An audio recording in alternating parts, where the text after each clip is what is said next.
Hello and welcome to Sean White's Solar and Energy Storage Podcast.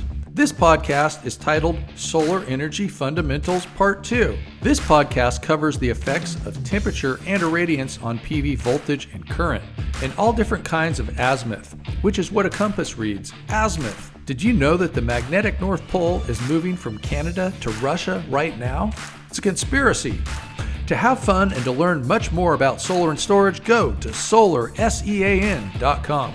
Now, do you want to know something? Something you should know if you don't know it already, that brightness, that means more light, that means more electromagnetic radiation coming down from the sun, increases the current coming out of a solar cell. And then, on the other hand, cold temperatures increase the voltage coming out of a solar cell. So ideally, you would have cold temperatures and brightness. However, the sunlight heats things up. So it's better to have more sunlight and be hot than it is to have colder temperatures and be darker.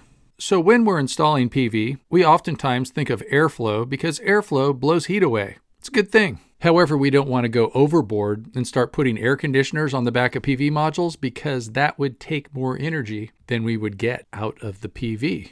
Let us talk about azimuth. Azimuth is something that you measure with a compass, or you can measure azimuth with your smartphone. Do people even use compasses anymore? It's important to know about azimuth in the solar industry because the way that you point your solar modules determines your production. For how many kilowatt hours per kilowatt per year, that would depend on azimuth. If you pointed something the wrong way, you would get less kilowatt hours per kilowatt per year.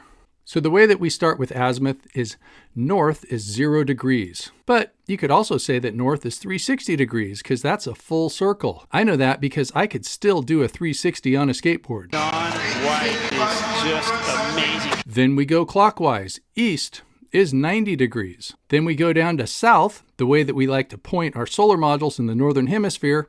That's 180 degrees. And then another 90 makes it 270 for west. Back up to 360 or 0 for north. Once in a while in the solar industry, you'll see people doing things a little bit backwards because most people are in the northern hemisphere and they want to point their solar modules south. So there's a few books and a few types of software that you might be using where they will put south as being 0. So if you see something that looks a little bit fishy, it might be because some old-timer solar person decided that south was going to be 0 degrees. Those of you in the southern hemisphere must be going, man, you guys up in the northern hemisphere are so northern hemisphere-centric. So once again, azimuth is what you measure with a compass. North is 0, east is 90, south is 180, best way to aim your solar modules usually, and west is 270 degrees.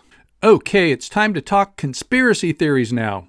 We're talking about the magnetic North Pole going from North America all the way towards Russia. I think Putin is over there with a big old horseshoe magnet pulling on the North Pole. One of the ways that people have traditionally figured out how to determine which way to point their solar modules was by using a magnetic compass. There used to be questions on the NABCEP associate exam that had to do with magnetic declination. Some people worry that that fast movement towards Russia means that the poles are going to switch. There have been 183 times over the last 83 million years where the poles switched. However, it takes about 7,000 years for this switch to occur. So it's not going to happen in your lifetime, unless you eat a lot of vitamins. So let's just talk a little bit about some of the jobs that you can have being a drone pilot in the solar industry. We have an infrared camera. One of the ways that you can tell that something's wrong with a PV system is if it's making different amounts of heat. A warmer module would be a module that's not working. There's different hot spots. You can have broken pieces. There's a lot you can figure out in this industry with a thermal camera and with a drone. Also, another reason that you can use a drone in the solar industry is to do a site survey. They have special software where you can take a drone up over a house and figure out all the shading angles. It is really cool. It is really neat.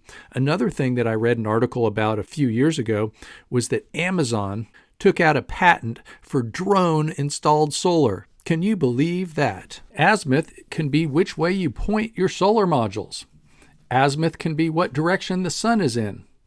When we talk about how we mount our solar modules, we talk about tilt and azimuth. Tilt would be 0 if it's completely flat, and it would be 90 degrees if it was completely vertical. Tilt and azimuth, that's all we need to know when we're pointing our solar modules. And remember, azimuth is what you measure with a compass. One question for you. Do you know what azimuth you are at? It's good to know. Thanks for listening to Sean White's Solar and Energy Storage Podcast. To learn more and to be in a great mood, go to solarsean.com.